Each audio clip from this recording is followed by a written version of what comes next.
ఒక్కటే మాట నేను అనేది, మరి కేసీఆర్ గారు తయారు చేసిన ఇద్దరు ముగ్గురు సైనికులు మాట్లాడితేనే, ఇద్దరు ముగ్గురు సైనికులు దాడి చేస్తేనే ఆయన పోయి చెప్పుకుంటున్నాడు ముఖ్యమంత్రి, నేను కుర్చే చదువుకోలేదు, ఇంకా ఏం చూసుకోలేదు, ఆ చెంప ఈ చెంప వాయిస్తున్నారు ఇప్పుడే అని చెప్తున్నాడు.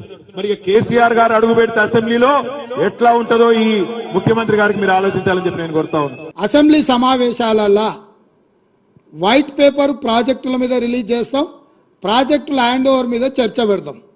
48 గంటలు నువ్వు కోరుకుంటే ఇంకెక్కువ కావాలన్నా తలుపులు మూద్దాం, భోజనాలు అక్కడనే పెడతాం, బట్టలు తెచ్చుకో, మేము వస్తాం, మామ అల్లుడు మీరు ఇద్దరు రాండి, లేకపోతే ఎంబడి కొడుకుని తెచ్చుకోరు, అవతల మీ బిడ్డ ఉంటే ఆమెను కూడా ఉమ్మడి సమావేశాలు పెడతాం. ఒకవేళ చర్చ చేద్దామంటే శాసన మండలి శాసనసభ ఉమ్మడి సమావేశాలు ప్రత్యేకంగా ప్రాజెక్టుల మీద జలాల మీద చర్చ పెడతాము.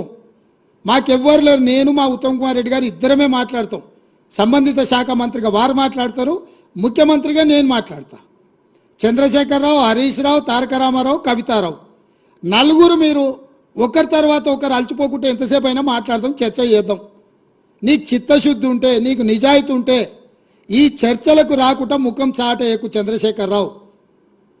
నీకు నిజంగానే నిజాయితీ ఉంటే నీ 10 ఏళ్ల పరిపాలనలో తెలంగాణ ప్రాంతాన్ని, ఎడారిగా ఉన్న తెలంగాణ ప్రాంతాన్ని సస్యశ్యామలం చేయడానికి, పచ్చని పైర్లు పంటలు పండడానికి నువ్వు కృషి చేస్తే పూర్తిగా నదీ జలాల మీద, సాగునీటి ప్రాజెక్టుల మీద చర్చ చేద్దాము. చర్చ జరిగినంతసేపు నువ్వు కూర్చోవాలి, నువ్వు మాట్లాడినంతసేపు ఎంతసేపు అయినా మాట్లాడు, నువ్వు నీకు అనుమతిస్తాము, నిన్ను అభ్యంతర పెట్టము.